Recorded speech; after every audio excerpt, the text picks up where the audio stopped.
मैं तुमसे एक कहानी कहता हूँ, एक बहुत सुंदर कहानी। इसे जितना संभव हो सके उतनी गहराई से सुनो। एक महिला और उसका छोटा सा बच्चा समुद्र की लहरों पर अटखेलियां कर रहे थे और पानी का बहाव काफी तेज था। उसने अपने पुत्र की बाह मजबूती से पकड़ रखी थी और वे प्रसन्नतापूर्वक जलक्रीड़ा में संलग्न थे कि अचानक पानी की एक विशाल भयानक तरंग उनके सामने प्रकट हुई। उन्होंने भयाक्रांत होकर उसको देखा। ज्वार की यह लहर उनके ठीक सामने ही ऊपर और ऊपर उठती चली गई और उनके ऊपर छा गई। जब पानी वापस लौट गया तो वह छोटा बच्चा कहीं दिखाई नहीं पड़ा। शोकाकुल माँ ने मेलविन, मेलविन तुम कहाँ हो? मेलविन चिल्लाते हुए पानी में हर तरफ उसको खोजा। जब ये स्पष्ट हो गया कि बच्चा खो गया है, उसे पानी सागर में बहा ले गया है, तब पुत्र के वियोग में व्याकुल माँ ने अपनी आंखें आकाश की ओर उठाए और प्रार्थना की, ओह प्रिय और दयालु परमपिता, कृपया मुझ पर रहम कीजिए और मेरे प्यारे से बच्चे को वापस कर दीजिए। आपसे मैं आपके प्रति शाश्वत आभार का वादा करती हूँ।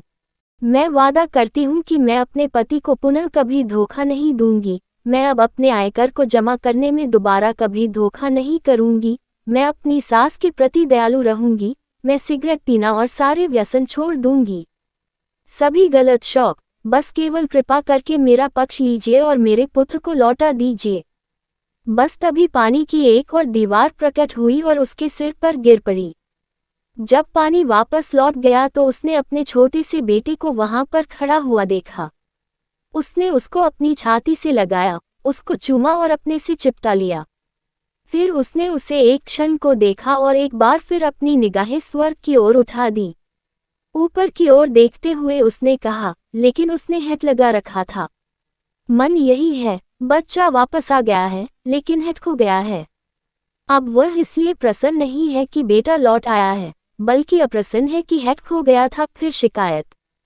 क्या तुमने कभी देखा है कि तुम्हारे मन के भीतर यही हो रहा है या नहीं?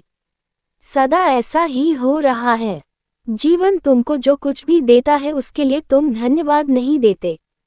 तुम बार बार हेट के बारे में शिकायत कर रहे हो। तुम लगातार उसी को देखते जाते हो जो नहीं हुआ है, उसको नहीं देखते जो हो चुका है। तुम सदैव देखते हो और इच्छा करते हो और अपेक्षा करते हो, लेकिन तुम कभी आभारी नहीं होते। तुम्हारे लिए लाखों बातें घटित हो रही हैं, लेकिन तुम कभी आभारी नहीं होते। तुम सदैव चिड़चिड़ाहट और शिकायत से भरे रहते हो और सदा ही तुम हताशा की अवस्था में रहते हो। ओशो।